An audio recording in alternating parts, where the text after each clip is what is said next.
Hi, everyone. It is 2 p.m. Mountain Time, and so we are going to go ahead and get started with the virtual forum. Welcome, and thank you so much for being here today. My name is Lori Peak, and I'm a professor in the Department of Sociology, and I also serve as the director of the Natural Hazard Center in the Institute of Behavioral Science here at the University of Colorado, Boulder. And I wish more than I can say that we were all together in a room, gathered together. But in lieu of that, and in this virtual space we're in, can we take a few seconds and just everyone, will you put in the chat box your name and your affiliation? And so we can get a sense of who is here on this call today. So I would just put in, if I could type right now, Lori Peak, University of Colorado, Boulder. And so thanks, everyone. And feel free to say where you're calling in from as well if you choose.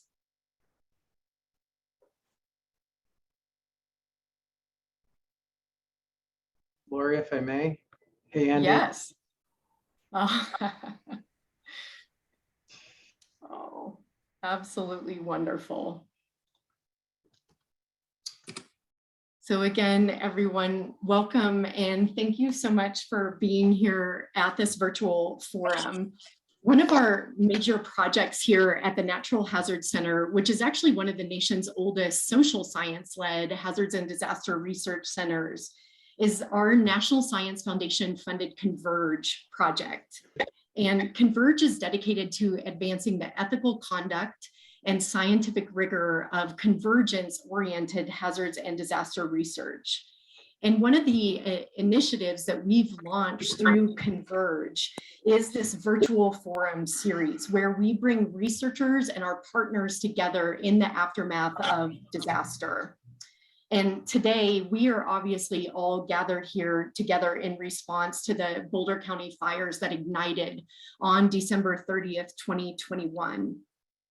So before proceeding with this forum, though, I really want to acknowledge that there are many people on this call today whose lives have been upended by this most recent disaster to affect our beautiful county. In fact, I must say, when I sent out an email to several hundred registrants on last Friday, I received a string of automatic responses that came through my email from registrants at this forum who essentially their auto response said, please forgive me for my delay in responding to your email because my home or my neighborhood has burned. Those email responses served as a stark reminder of how deeply this disaster has affected our university community here at the University of Colorado Boulder, as well as our surrounding communities that so many of us call home. And so while we are here today to talk about research protocols and priorities, I hope we can bring compassion and grace to all that we are ready to discuss. So again, thank you for being here today. I want to first say a few words about why we hold these virtual forums, which at their heart are about enhancing communication, coordination, and collaboration in the aftermath of disaster. For those of you on this call who are not disaster researchers, it's important to note that disaster research has a long and storied history of contributing fundamental insights to science, but also contributing transformative findings that have changed the very policies and practices for our emergency management apparatus, as well as have enhanced public safety. I'm so proud to be a member of this community. At the same time, we know that after major disasters, that the convergence of researchers can also introduce some challenges for emergency responders, as well as for affected residents who may be overwhelmed with research requests on top of everything else that they are responding to in the aftermath of disaster. But when we communicate, coordinate, and collaborate, this is an opportunity for us to come together to do more ethical research, but also to do more rigorous research that is grounded in the needs of the community, and also that ensures that the data and the findings that are gathered and produced make their way back to the decision makers in affected places. And so with that context in mind, here's how we are going to proceed today with this forum, which will likely be the first of several. So for the first 20 minutes or so today, we are going to hear from some emergency officials who have actually been directly involved in the response to the Boulder County fires. And so we will hear from them specifically about any comments on research access protocols that they are hoping members of the research community may observe, as well as anything about research priorities if they are ready to share them. Then, with our remaining time today, we are going to hear from a number of researchers who have already planned or proposed research in response to the Boulder County fires. So all told, we are going to hear from over 20 people today in the short 60 minutes that we are going to be together. So because we're going to be hearing from a lot of people and receiving a lot of information, we hope that you will use the chat box in Zoom quite frequently and as needed to share information with others, resources, and also to ask questions. Now, just a couple of words on process, and then I'm going to turn it over to the persons who are going to be speaking today. So just so everybody understands how this unfolded, as with all virtual forums, after a disaster, we sort of rapidly mobilize through Converge to try to bring people together to communicate, coordinate, and collaborate. And so in this case, we created a shared Google document that Jennifer's going to put in the chat box so everybody can see it if you haven't already been in there and accessed it. And in that Google document, there are 5 categories on research projects already launched, planned research studies, which is going to be the focus of today's forum. But there's also information in there on resources that people wanted to share, research questions that people wanted to promote, as well as funding opportunities that are available. And so we hope that you will check out that shared document as really a community resource for us to continue to build out, and also that you will add to that document if you haven't done so already. And so now what we're going to do is, again, for the next 20 minutes or so, we're going to hear from 5 different speakers who I had asked to respond to really 2 prompts. Again, the first prompt, if they had something to say about research access, protocols that they wish would be followed by the research community who may be interested in studying these fires. And then also the other prompt was if there are research priority areas that these individuals hope that we might share. And so I'm going to stop sharing my screen right now because PowerPoints come between us as people oftentimes. And so we can see one another. I'm going to turn this over first and foremost to Christopher Hudak, who we're actually giving just a little bit more time today because he is here representing the State Recovery Task Force, which involves about 50 different people who represent a range of departments and organizations here in Colorado. Christopher also serves as a recovery coordinator for the Office of Emergency Management here in the state of Colorado. And so Christopher is going to kick us off today with some remarks that he wanted to share with the research community. I also want to say that Christopher is a CU graduate. Christopher, over to you. Thank you, Lori. I appreciate the opportunity to address the research community and also see some familiar faces from my time at CU Boulder and CU Denver. So that being said, I do want to just reintroduce myself. I'm Christopher Hudak. I am the State Recovery Coordinator for the Office of Emergency Management, the Division of Homeland Security and Emergency Management. I am intimately involved in the State Recovery Task Force for the Marshall Fire. Specifically, I work on the Housing Task Force, the Watershed Recovery Task Force, and this Disaster Innovation Group Task Force, as well as many other things that I'm forgetting right now because I've had too many meetings thus far today. So I am pleased to be with you all today. And As Lori indicated, I am a CU Boulder and CU Denver alum, and I also lived for 24 years in Boulder. So I do bring a strong compassion and concern for those who have lost their homes, neighborhoods, and neighbors. And potentially, like many of you, I am also personally connected to the Marshall Fire survivors. As Lori noted, I only have about 5 minutes or more. I tend to be rather long-winded, so I may take up a little more time if you'll forgive me. But I've organized a few key points that I want to share with you that I hope are particularly relevant to the diverse research community that is gathered. So our first priority for this disaster recovery is our priority and mission, I should say, is to work with the disaster survivors and meet their immediate needs. So therefore, while we want to support research and deeply respect it, we also first and foremost focus on the survivors. Research must come after that, and at least in priority ranking.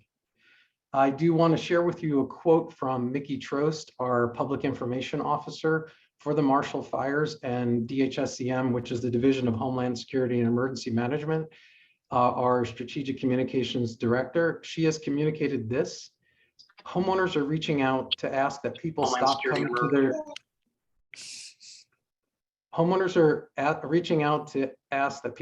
coming to their neighborhoods as it makes them feel re-victimized. Please support a coordinated research plan so that visits can be minimized. Secondly, I'd like to talk about the transition that we're in right now. In the emergency management cycle, we are transitioning from the early stages of an intense emergency response to the more longer and often misunderstood recovery cycle. So we're in the very early stages of the recovery. So that means that our focus remains on the unfolding disaster and its impacts. Third, let's talk about some research priorities. I have not come, as Lori has indicated, to this forum with a list of research priorities because we're just not there yet. And some of the other presenters may also present that as well. Although I can tell you that the governor's top 3 priorities for the Marshall Fire recovery, as communicated on our Command and General Staff meeting for the Joint Field Office with FEMA, is number 1, to provide safe and immediate long-term housing solutions for displaced survivors. Secondly, safely and rapidly remove debris to promote restoration of the community. And thirdly, delivered coordinated whole of community, which means local, state, federal, and voluntary agencies recovery programs to the affected communities. So as far as needs assessment, and as far as emergent research priorities from the ground up, we're reaching out to the many different communities and committees involved in recovery efforts to do a needs assessment so that we can identify the most pressing research needs from the community of responders and recovery officials. So we hope to share those priorities, as Lori had indicated, in a future virtual forum, but we're not ready yet. Fourthly, what I can share today regarding preliminary protocols for site logistics for the burn area perimeter and research access is you cannot just show up to the burn area in this area and because it's still an active disaster scene. To let you know, we are still working with FEMA to do the joint preliminary damage assessment for public assistance, which is infrastructure work, and some of the individual assistance damage assessment is still ongoing. In addition, we at the state defer to our partners, local partners at Boulder County, who are in control of the burn scar and fire perimeter. In addition, I want to add that you please do not email me or call me as a conduit for research. So it won't get you ahead of any lines or anything like that. And your email or call will go into a black hole. At present, I, like the other emergency management officials, have to stay focused on the emergency and the disaster survivors. I think that the best thing that can happen right now is for you to continue to add to the Google document that Lori has set up so we as emergency managers and other officials on the recovery task force can turn to that document when we are ready to start engaging with both active as well as planned research projects. And then fifth and finally, I do want to add that we want to support research that emerges from the identified needs of those on the ground who are responding to and supporting the recovery from this disaster. We value this type of research and want to be a partner to it, but it will definitely take time for us to contribute to that effort. And we also want to emphasize, and this rings true to me as someone who had to abandon my initial idea for my eventual master's capstone, and I think Andy Brumbach, who's on the line, can attest to this, is that sometimes research timelines measured in semesters do not always match up with recovery timelines, which may be measured in years or decades. So again, we want to work together, but we need to start from a place of mutual understanding about what a long and complicated process this recovery will be. So in closing, I want to thank you all for listening today and your attention and your time and your concern for those recovery survivors. And I want to give a special thank you to Reagan Adams of CSU for helping connect me to this community, even though I'm on the disaster grad listserv. And if you have any additional comments or questions, I hope you might put them in the chat. I may not be able to stay on the call, but I will turn to Lori as the conduit to the state and the State Recovery Task Force effort for research and how this forum progresses. So Lori, I think that's all I have for you. Do you have any questions or anything else that you'd like me to add?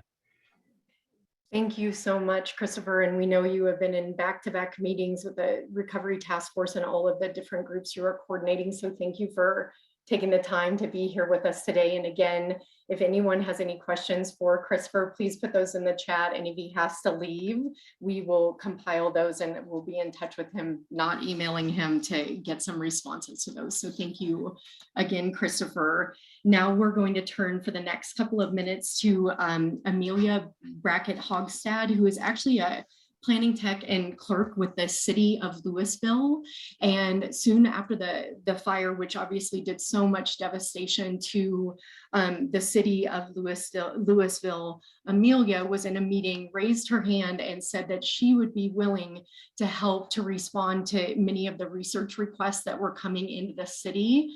It's maybe no surprise that Amelia also happens to be a doctoral candidate here at the University of Colorado Boulder, so really gets research and practice. And so Amelia, would you go ahead and take a couple of minutes and talk to us about research protocols or priorities from the city of Louisville? Thank you. Yeah, wow. Thank you so much, That Lori. would be wild. And also just thank you everyone for the research that you do and for the existence of the Natural Hazard Center. It's definitely helpful in these early days as we're figuring out sort of what we need and what partnerships can look like.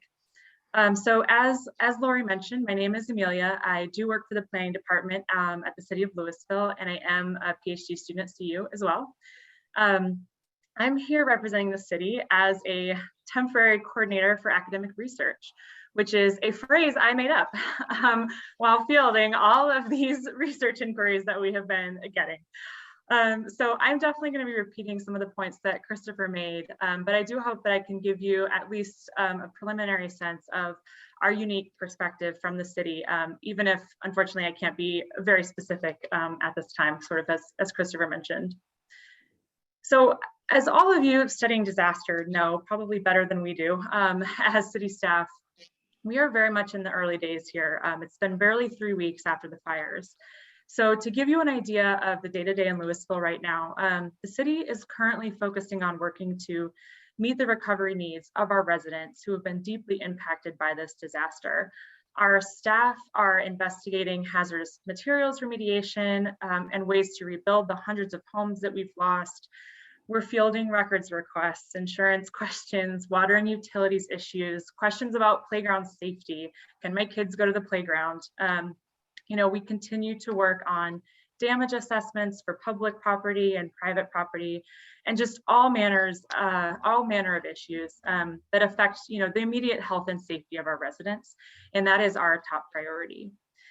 At the same time, the city recognizes the importance of research in addressing future disasters, and we also hope in helping us make these informed decisions during this crisis. So I'm going to set aside for a moment the main hurdle to our engaging with researchers, which is frankly our lack of staff bandwidth, right, to coordinate these types of projects. But I will focus instead on what we might do if we had more capacity. So I see Lori nodding, yes, so capacity is an issue. But the city is interested in information from the natural sciences, such as on remediation, ways of rebuilding smarter, and then also information from the social sciences, in the form of surveys or guided dialogues. We've had success so far with water quality research between Oregon State, among others. I know that's a big team, but we've been working with them between Oregon State and then our Public Works Department.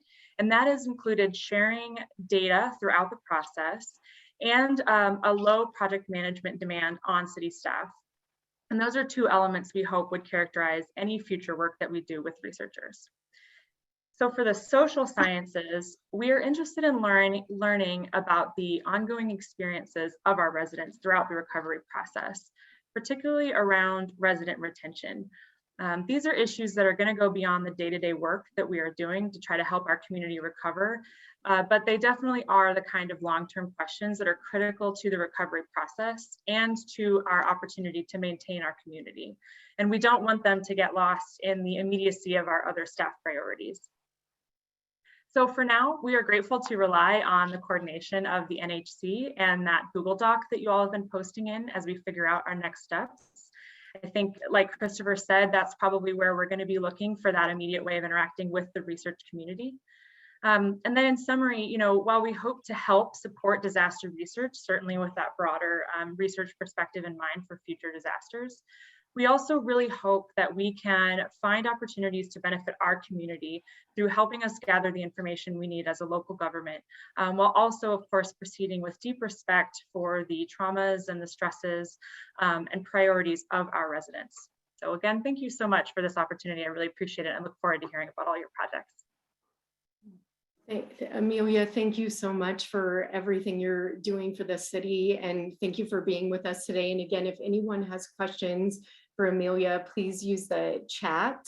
We're next going to turn to Wendy Krotkin, who is with Boulder Fire Rescue, and she's going to take a minute or two. She actually is the data and analytics project manager for Boulder Fire Rescue and had a research priority idea that she wanted to put out to the research community. So Wendy, could you come off mute next, please, for a minute or two? Thank you. Hi, Lori. Thank you. And I want to thank all of you for all that you do. This is an interesting time for sure. My name's Wendy Krotkin. I'm the project manager of data and analytics for Boulder Fire in Boulder, Colorado. My research question is a longer range question and has to do with preparedness, fully acknowledging that right now we're still in response and recovery, and this is definitely a longer range concept. But it brought to mind that a challenge that we face as the fire department across the nation, in fact, we often struggle with understanding the actual impact, the economic impact of these large fires. We're very interested in studying the impact of the Marshall Fire to try to create a model that we can use across the country to understand the economic impact of potential events while we assess the fire risk in our community and explore innovative mitigation efforts. The economic impact would not be limited to just the cost to rebuild, but the loss of tourism, the lost revenue to the city, the loss of jobs, just all encompassing and downstream effect, covering several years or quite a bit of years after the fire. I'm not very long-winded, so that is the gist of it, and I hope I got some of the time back. Wendy, thank you so much. And Wendy had already reached out to a couple of faculty here at CU Boulder who might be interested in this idea. Wendy had put this idea in the spreadsheet very generously. So again, please use the chat or go to that shared spreadsheet if you're interested in following up with Wendy. And Wendy, thank you for being here and thank you for the work that you and the partners at Boulder Fire Rescue do. So thank you. And thank you for bringing our attention to preparedness and mitigation as well. Next up, we are going to hear from one of our federal partners in the region, Daniel Greene, who is a resilience analyst for national preparedness here at FEMA Region 8. And so Daniel, a couple of minutes over to you with some research priority areas. Yeah, certainly. First off, I want to start by saying to Chris, Amelia, and Wendy that what you guys have done through this has been absolutely heroic. That word has been thrown around a lot during the pandemic, but it definitely applies here. As someone who's made Colorado his home over the last 10 years, I've been absolutely just proud of the amazing job that the public servants in the Centennial State have done. And I count myself lucky to work among them. So thank you so much. Start off following up somebody who was talking about preparedness and resilience with somebody else talking about preparedness and resilience. Dr. Tobin has been nice enough to drop the link to the Google sheet 3 or 4 times in the chat now. Thank you for that. And I believe beginning on about page 33 is where some of the powers that be at Region 8 came up with some ideas about intersectionality of preparedness, resilience, and our mandate to provide services equitably. We're in something of a unique situation because on the one hand, I do not want to constrain academic research. There are things that we are definitely interested in, and everything that was already said by my peer, Chris at the state of Colorado applies in terms of constraints and such. I will say that we have a few things that we're very interested in. We're interested in how to operationalize any findings for all of Region 8. Wildfires are just becoming the normal now, unfortunately. We're also interested in how to possibly integrate lessons learned from this into a national level mega fire exercise, for lack of a better term, so that if we are working with peers from around the country, how do we make this as realistic as a scenario as possible so we can begin getting ready for what appears to be the latest impact from climate change. And then finally, one of the things that Region 8 will be doing to try and help with this, aside from having liaisons of people on hand to help answer questions, provoke questions that then we ourselves don't answer, we throw it to you. Some people call that outsourcing. One of the things we'll be doing is working with the National Science Foundation to plus up the funding for the Natural Hazard Center to ensure that these studies can be funded. And hopefully we'll do so on a rolling basis for the years to come. So I guess if I'm going to sum everything up, the 3 who went before me said it better than I did. We just want to play nice in the sandbox, and we're looking at how we can gain lessons from this to put in the hands of emergency managers from the Canadian border in Montana all the way down to Trinidad, Colorado. Thank you so much. Thank you, Daniel, and thank you for all of the time that you and your colleagues at Region 8 spent writing up those research ideas that are in, I think, the 4th table in that shared document. And thank you for really your commitment to wanting to support research in this region. So thank you for this. Thank you for being here. And now for this segment of the forum, last but not least, we're going to turn to Casara Andre, who is the volunteer branch director for the Front Range Veterinary Medical Reserve Corps.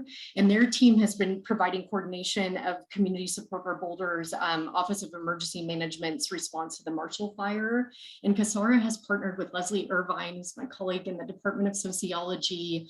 And so I think this is a great segue to the on-the-ground emergency to the research piece of this forum. And so Casara and Leslie, could you now take a couple of minutes to share what you want to share with this group and the model that I think you're bringing to us? Thank you.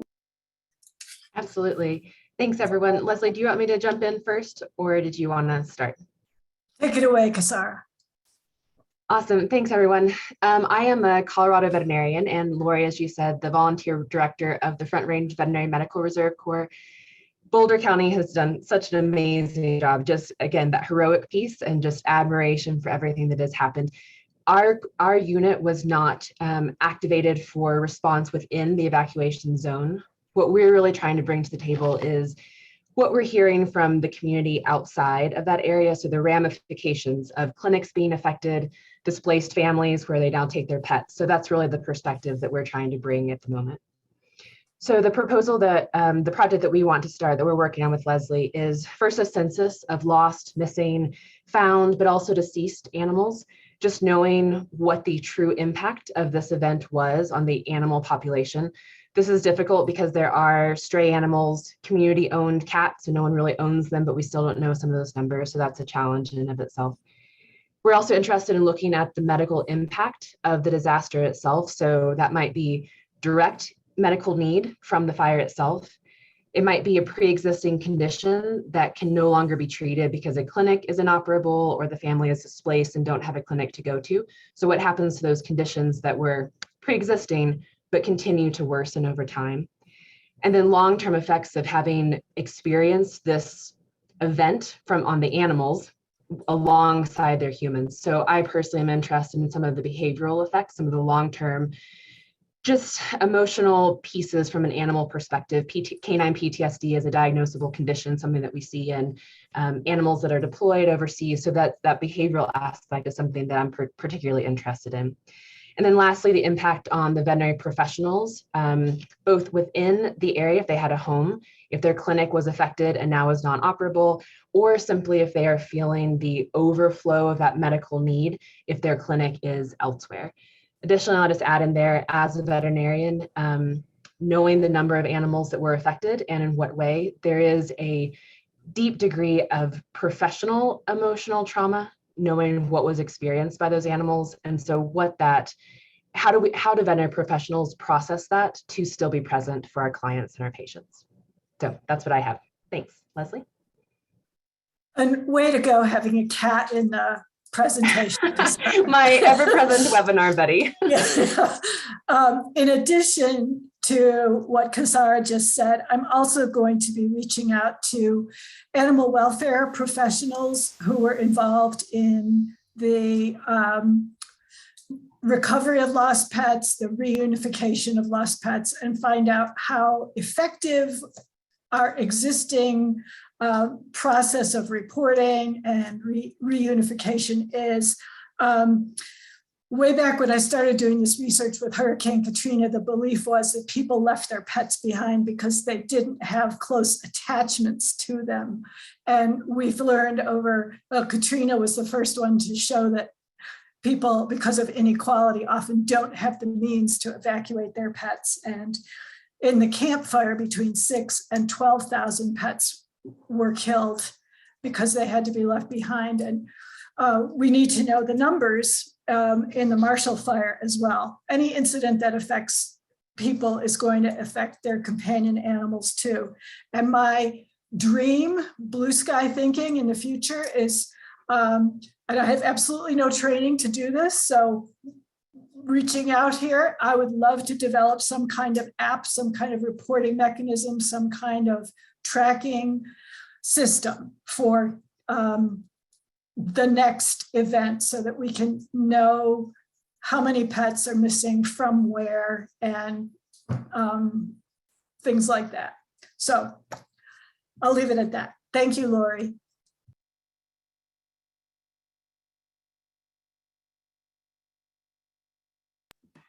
Thank you, Kasara and Leslie, very much for just the collaboration that you have already developed in the aftermath of this and where you're going. And thank you for sharing this. And so where we're going to turn right now, and everyone, thank you for continuing to use the chat. We're actually going to have a brief interlude from our program director, Dr. Jack Mazzaros from the National Science Foundation, who serves as the Science and Technology Advisor for Natural Hazards, Disasters, and Resilience. And we know that several of you who contributed to the spreadsheet and noted you were already had applied or are planning to apply for NSF Rapid grants to collect perishable data. And so Jack was going to share a few words with us about that process. So Jack, over to you, and then we're going to turn to the next segment of the forum. Jack.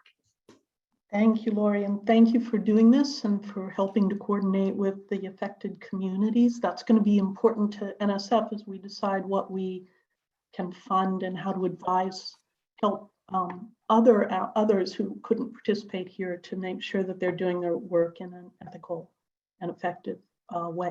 So I'll go quick. You know, a lot of you know that NSF has the ability to make fast grants in situations where you need to get into the field quickly, else the data degrades or disappears like memories. So this is a really special, this is given to us under a really special exclusion. The lawyers say we like full peer review, but if there's a situation where the science literally would not be possible, if you took the time for full review, we will allow you to run a fast internal review process. I want you all to think about that. If you are applying for a rapid, it's important to explain in your application why it is that this scientific opportunity would be lost if you didn't get in there and get exactly a specific thing. Do you understand? Your program officers are going to be reading to make sure that you do fit under this exclusion. Many ideas actually are a better fit for a regular grant and regular review. A rapid can be up to $200,000 for 1 year. Now we do expect that people who get rapids would then have the opportunity to build on the data that they gather, but we also expect that the data gathered in a rapid would be useful to other scientists as well. We want to see maximum impact. We want to see the data posted quickly so others have access to it. So that's the philosophy of rapid. That's what your program officers are going to be looking for when they review. In addition, any program at NSF can make a rapid. So if you think there's a program that is relevant to you, the way that you do this is you write to your program officer with a one-pager saying, this is what I think it's important to do, and this is why the data is ephemeral. And that person will then have to give you permission to make a full rapid application. And that's a 5-page application. So it's also expedited. The case is that you may not be certain which program is the right program, or there may be several programs that are relevant. My colleague, if you're going to make an application, I see that I went mute for a second. I'm not sure how much that you had. So just maybe a word, you sound good. Just maybe a word. Okay, great. So if there are several programs that you want to inquire of, write a single inquiry and copy all of the relevant program directors. It's a huge help to us. Otherwise, 3 or 4 of us start working on it separately. Much better if we can be coordinated. And in this particular situation, I'm going to also ask if you can remember to copy me as well in this arena so that I can stay coordinated with the coordination happening through the Hazard Center. Lori, did I miss anything? Just that was great. And Jack's email is in that shared spreadsheet, but Jack, if you would maybe put that in the chat, so that's the most recent thing up there, that would be wonderful. And just thanks for joining with us today, and thanks for those words for all those who are thinking about maybe applying for a rapid. So thank you. And now where we're going to turn with our remaining time in this forum is we have, let's see, we have 22 minutes left on the clock, everyone. And we have 14 projects that we're now going to hear about, and 14 different research teams who've all been invited to give a 1-minute research brief to let those on the call know what it is that they're planning to do, or maybe in the early stages of launching. And then if they have requests for collaboration or partnership, or they're seeking data or other resources and so forth. And so Erica Fisher of Oregon State University, a longtime friend and colleague, now has a lot of pressure on her because she's getting ready to role model for all that are going to follow her what these 60-second research briefs are going to look like. And so Erica, your amazing team team at Oregon State has already been mentioned once for the extraordinary work that you've already been carrying out on the ground. And so would you go ahead and kick us off now with the research brief portion of this forum? And we will start your clock when you're ready to unmute and start sharing. Thank you, Erica. Thank you so much, Lori, and thank you so much for coordinating this, and to the Natural Hazard Center. This is so useful for all of us. I'm going to try and meet the 1 minute requirement. So our team is really core focused on investigating how to design, build, and maintain more resilient communities while balancing the demands of the present with the climate and infrastructure demands of the future. Specifically, we are looking to get into the field to characterize and analyze the damage patterns and mechanistic performance of buildings, foundations, retaining structures, and buried water distribution assets, which you've already heard we've been working with the Public Works Department on, and categorize decisions and trade-offs made by jurisdictions to resiliently rebuild after the wildfire, balancing current housing and community needs with future climate hazard and housing demands. We will bring into the field a fixed-wing aircraft and a quadcopter, which are already pretty much on the ground and will be flying this week, as well as LiDAR all through the Nahiri Rapid Center. Some of this, well, again, it's going to be flown this week, and we're willing to share all data that we're collecting with the Rapid Center with other teams. Our pitch for connections and collaborations, we're looking for a social scientist or team to collaborate with to look at the larger social and economic implications of the damages we're seeing in the impacted communities and the differences in how the communities are responding. Again, we're working with Public Works already and the planning departments in Louisville and Superior already. Please let us know if you'll be in the field. We'd love to chat, collaborate, meet, and see how our research overlaps. Thank you, Erica, very much. Spot on as always. And next, we're going to turn over to Andy Brumbach, who the University of Colorado recently lost to Texas A&M University, but we are very happy that Andy is with us today. So Andy, over to you.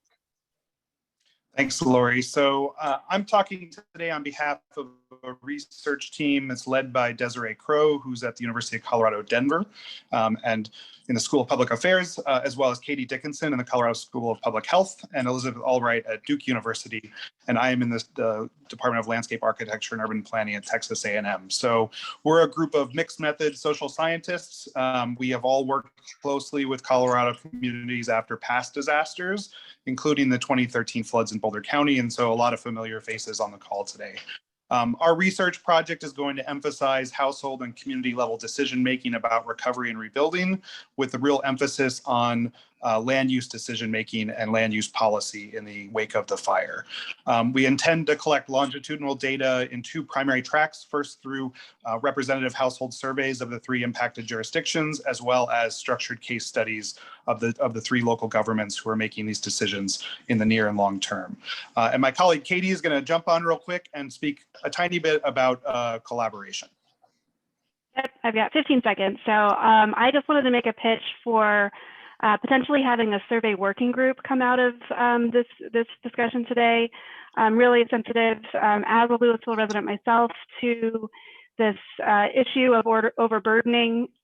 And I think there's a lot of questions that we could ask collectively, but want to make sure that we're doing that in a way that's both responsive to the city's need, the various local government's needs, and also sensitive to not overburdening communities. So I would love to be, I think our team would really like to collaborate with others on coordinating survey efforts. Thank you, Andy and Katie, so very much. And thank you for your leadership with that effort. Now we're going to turn over to Juice DeGao from the University of Colorado Boulder.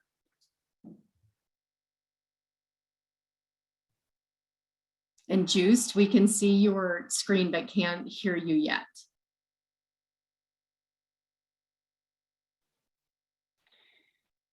Hi, I'm Joost de Gauw with CU Boulder, and Lori gave me permission to show this slide. So one finding, I'm an air pollution scientist. One finding is that the air quality impacts did not stop after the fire was out. Many people have not returned to their homes. Their homes smell like smoke. They have ash all over the place, and so people are worried about their health.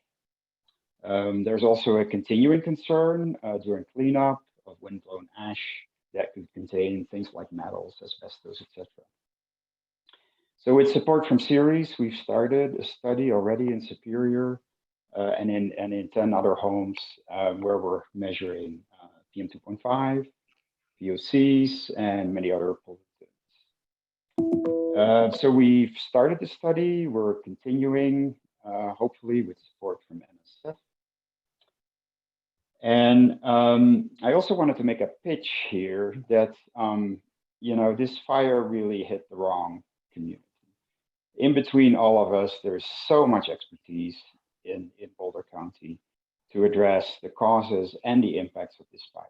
And I feel like if we work together as a community on coming out with a really comprehensive paper in a high impact journal that describes this, we can really change the national conversation about wildfires. So that's my hope and my pitch, and thanks all for listening.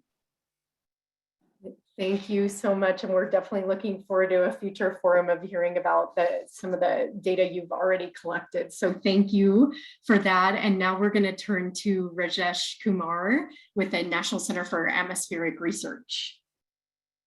Thank you, Lori. I'm talking on behalf of a large team from the National Center for Atmospheric Research, and we are planning a research project that aims to understand the relative importance of various processes that controlled the evolution of the Marshall Fire and the impacts the smoke released by this fire had on local to regional weather and air quality, as well as public health. So we will use some of the modeling systems developed at NCAR, like the WRF fire behavior modeling system and WRF-Chem to simulate these impacts. We understand that health impacts are very difficult to study, especially because of the transient nature of this event. And that's one area where we would like to collaborate with the public health experts in this group.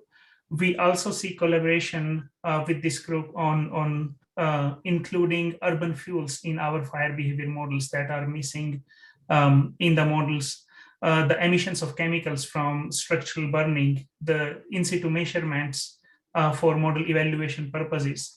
And we are also interested in collaborating in developing a comprehensive interdisciplinary community data set that is useful not only to characterize the Marshall Fire and its impacts, but also in understanding the effect of fire on public's physical and mental health. And we will also be very happy to share our model output with anyone interested in the group. Thank you. Thank you so much. We're going to turn over to Rachel Norton from ISET International next. Thanks, Lori. Hi, everyone. I'm Rachel. I am speaking on behalf of the team at ISET International, which is an action-oriented nonprofit that does research on climate and disaster resilience.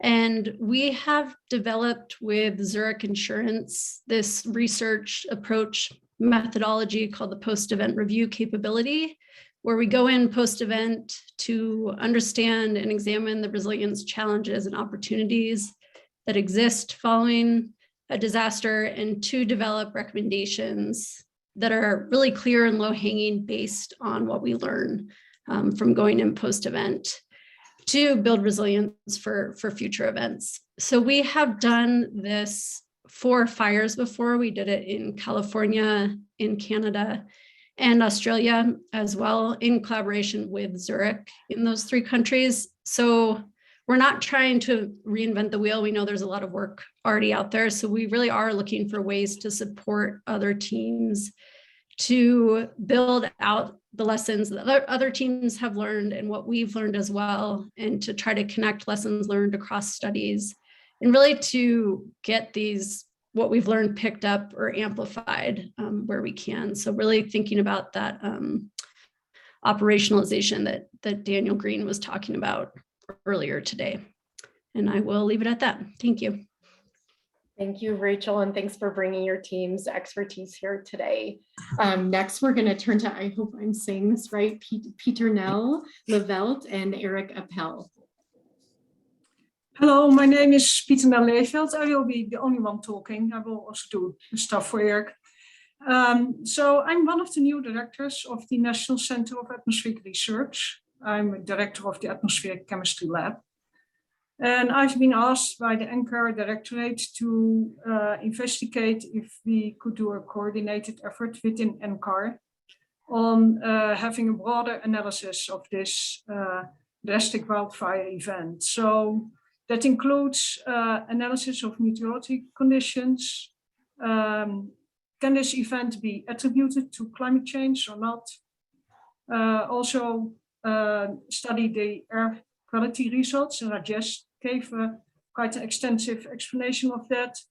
I would like to stress again that the point Joost made, Joost de Gaal, that we have air quality issue on the short term, which we have with most of our wildfires, but in this case, we also have one on the long term because the houses stay degassing, and it is really a different chemistry, and that's what Rajesh was pointing out too, that we don't have that chemistry in place in any of the models at the moment. We also are involved in some of the count-based efforts with CU and NOAA, and we have instruments which are very good to analysis some of these measurements. We would like to support the university and research community and federal agencies. So also please come with ideas and collaboration. That was it. Thank you very much, and welcome back from abroad, and we're glad you're back. Thank you for being here. And next we're going to turn to Noah Fuhrer from the University of Colorado Boulder. Thanks, Lori, and thanks everyone for being here. So I'm Noah Fuhrer. I'm a soil ecologist here at the University of Colorado in Boulder, and I'm leading this project with Eve Hinckley, who's a biogeochemist also at University of Colorado in Boulder. And our proposed project will investigate how the Marshall Fire may have led to the longer-term contamination of soil with heavy metals during the combustion of homes and other structures, comparing soil metal concentration in both residential areas and open space areas that were either affected by the fire or outside the fire perimeter. So we're going to be measuring or proposing to measure heavy metal concentrations, including nickel, lead, chromium, mercury, copper, and so forth, as they often accumulate in soil after fires, and they pose well-established and longer-term threats to human health and well-being. If possible, we're also going to include analyses of polycyclic aromatic hydrocarbons. These are also known carcinogens and toxins that can accumulate after fires, but we'll see if that's going to be feasible. And this is going to be a community science-based approach, so we're not just going to go out and sample properties without permission and so forth. And I will say that we're very much looking for collaborators, both to avoid duplication of efforts, to streamline logistics, and also to really maximize the value of this project. So thank you. Thank you very much, and well said. Next, we're going to turn over to Erica Kulagowski of RMIT University, also a CU Boulder alum, now in Australia, and Shilei Zhao from the University of Florida. Thank you, Lori, and thank you, everyone. I'm so honored to be speaking among colleagues. So I'm speaking on behalf of our team, including researchers from the United States and New Zealand, including Shilei Zhao from the University of Florida, who's leading this work, and Tom Kova from the University of Utah. So for our research, we plan to disseminate an online survey that we've used in previous fires in Tennessee as well as California to study household evacuation decisions during the Marshall Fire, to understand and eventually model and predict household evacuation decisions of stay and go, departure times, mode choices, routing, and final destination types. We're very interested in connecting with emergency officials in Boulder County. To work with them, we would like to ask for their help in disseminating our survey to households for participation if households can and if they're willing. And we're also happy to share our results with them and include some questions of interest to them in our survey. And we're also collaborating with Jeanette Sutton on the WIA project that she'll talk about in a moment, where we'd like to add some questions as well on people's awareness and experiences with notifications. And so we want to learn from what happened in the Marshall Fire, and we would like to use that information to provide better information to those who plan for and make decisions about evacuation during fires. And so I'll turn it over to Shilei. Thank you, Lori, and thank you, Erica. So, another part of this work is focusing on using large-scale GPS data collected by the mobile devices. So in this case, we can complement the relatively small data set from the surveys with the big GPS data that can help us analyze people's decision-making and movements during the evacuation, which we think will be very useful. And we can generate additional insight by combining these two types of data. Yeah, thank you.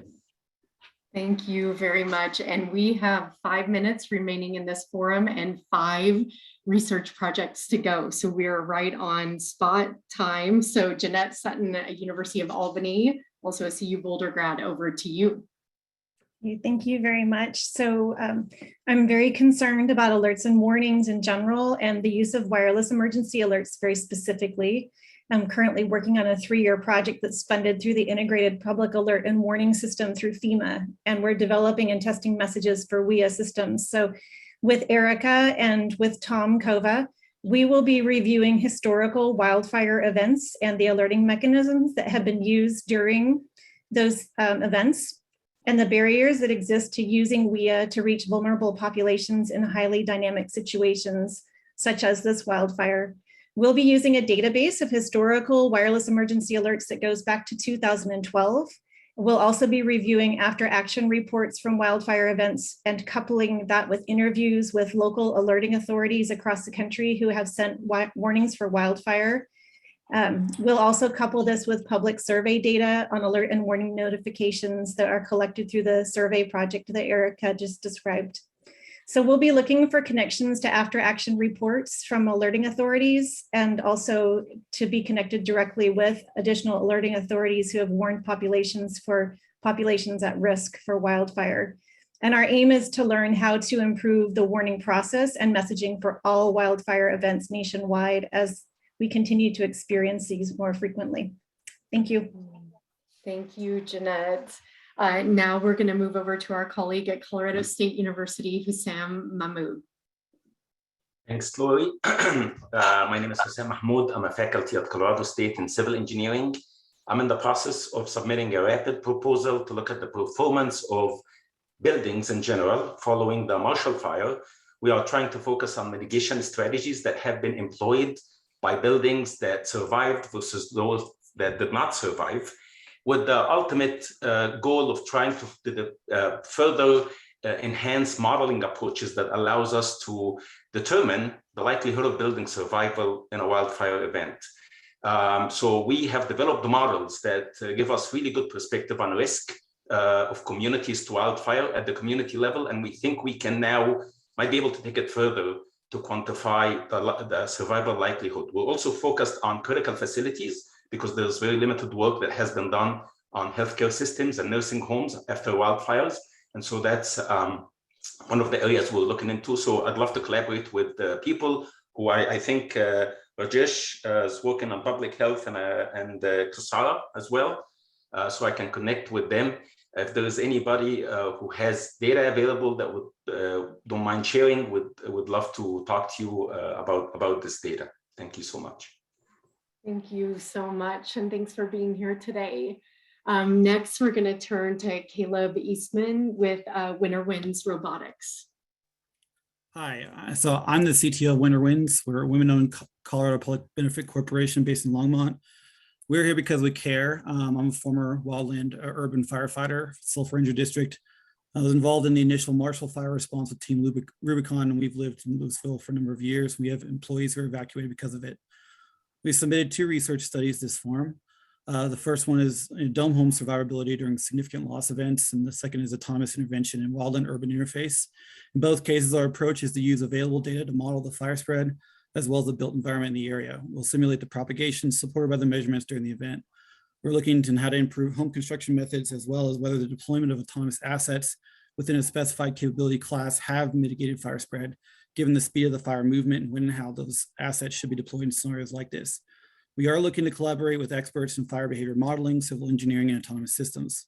And we are looking to utilize data sets that record the fire spread and intensity over time. Thank you. Thank you, Kayla, very much. Now we're going to turn over to Meg Dubray with Hollins University in Arizona State. Hi, everyone. It's incredible to see you all here. My name is Meg Dubray. I am currently a professor at Hollins University in Virginia, but I was born and raised in the Front Range, and so that's where my heart is. I am a social scientist by training, and I am interested in focusing on sort of the emotional impacts of the fires and understanding how residents in Superior and Louisville in particular think about the causes of the fire. You know, do they think that this is related to climate change? Do they think that this is independent of climate change? So that's kind of one prong of my focus. The other prong is working with emergency responders. So a number of you on this call, I may, when you are hopefully less overwhelmed, be reaching out to you to understand how you all responded to this essentially cascading series of disasters. You know, it was the wind and the fire and the freezing. And so how did that impact you? How, as agencies, were you prepared for that? What can we do to better prepare you in the future? Knowing that this, again, as many people have said, this type of event is increasingly likely. And Katie, I really appreciated what you said, calling for sort of a collaboration of survey makers. I'd be very interested in that. So I will be getting in touch with you all. So thank you very much. Thank you, Meg, very much for joining us. And last but not least, certainly not least, we're going to hear from Natalie Bennett here at the University of Colorado Boulder. Hi, everyone. I'm Natalie. I'm a graduate student at CU Boulder. And my PhD advisors, Drs. Amanda Carrico and Karen Bailey, and I recently applied for some funding through the City of Boulder Open Space and Mountain Parks Department to conduct a project on the wildfire risk profile for high-risk households in the Boulder WUI. Our project has a few components. First, a survey to households probing household scale risk mitigation attitudes, behaviors, and actions, along with trust in OSMP and other public entities to support and partner in these efforts. And then also a curbside assessment of homes to understand risk levels based on home hardening measures and fuels and vegetation. We'll be partnering with Boulder Fire Rescue for this project and also training undergrads to conduct the curbside assessments. So if funded, we'd be grateful if folks could pass the opportunity along to any CU undergrads.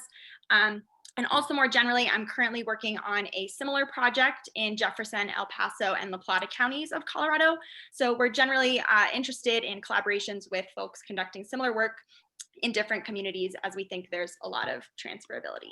Thanks.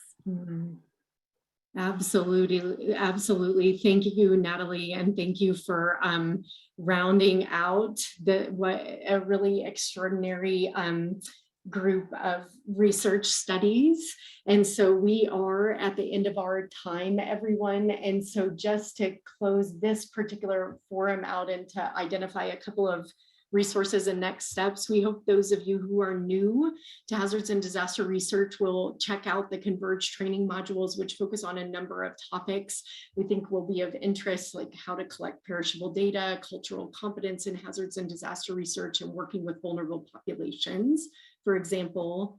We also hope that you may check out our Extreme Events Research Check Sheets series, which includes a lot of very specific tips and advice for researchers who are planning on launching post-event investigations. And finally, we just again want to thank you all for attending, for your time, focus, and attention. And we hope that you'll sign up for resources through Converge and the Natural Hazard Center, including for future alerts about future forums, including related to these wildfires. We hope that you will keep adding to the shared Google document that Jennifer Tobin has been sharing throughout this forum with your research ideas, resources, and other planned or already launched studies. And last and certainly not least, I want to say a special thanks to everyone who spoke today, who spoke up, who shared resources through the chat, and know that we'll be following up with the recording very soon. After this forum, we'll be getting live on the Converge website and sharing that. And also we'll be sharing the chat and the resources that came in through the chat, as well as making sure that the questions are captured through that. And so with that, everyone, again, thank you so much. We'll be in touch about a future forum that is going to focus on, again, those studies that have already been launched. But for today, we just want to say thank you to all of you. We hope that you are safe wherever you are. We hope you're well, and please remember to take care of yourself and others. We will see you soon. Take care.